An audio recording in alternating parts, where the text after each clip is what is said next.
Assalamualaikum, halo para sobat otomasi, berjumpa lagi dengan saya Yunus Hadi Sisworo.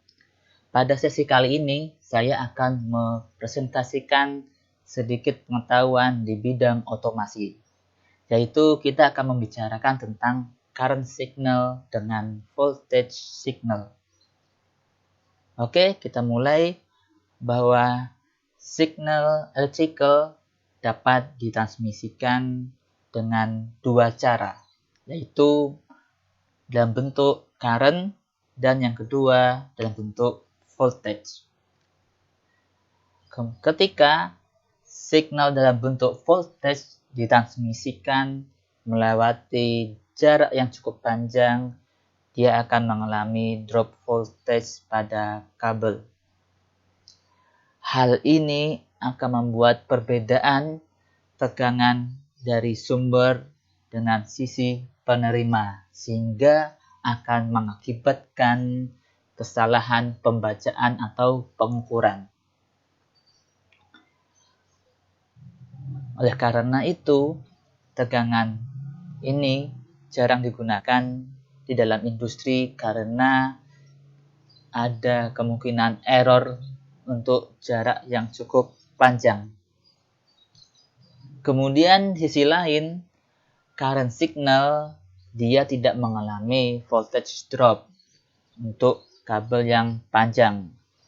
Oleh karena itu, untuk akurasi, maka signal dalam bentuk current lebih baik daripada menggunakan voltage. Kemudian para transmitter di industri dia bisa mengeluarkan signal 0 sampai 20 mA atau 4 sampai 20 mA.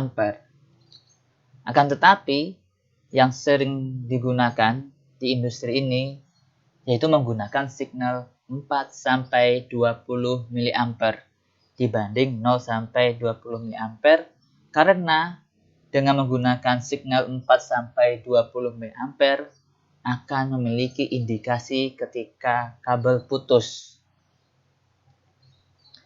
Jadi ketika kabel putus, maka pembacaan signal akan berada dalam nilai 0.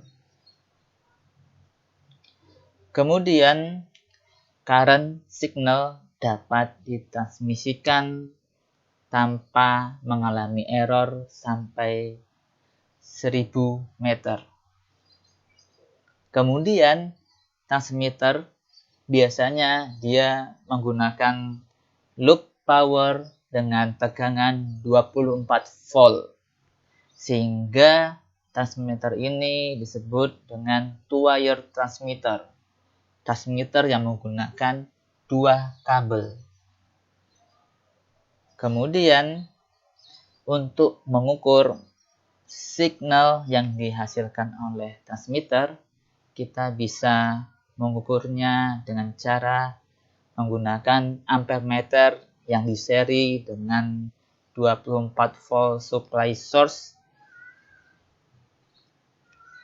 Kemudian respon dari current signal dia lebih linear daripada menggunakan voltage signal. Oleh karena itu, maka current signal lebih sering digunakan daripada voltage signal. Kemudian signal 4 sampai 20 mA itu dia dihubungkan dengan resistansi 250 ohm yang berada di analog input modul.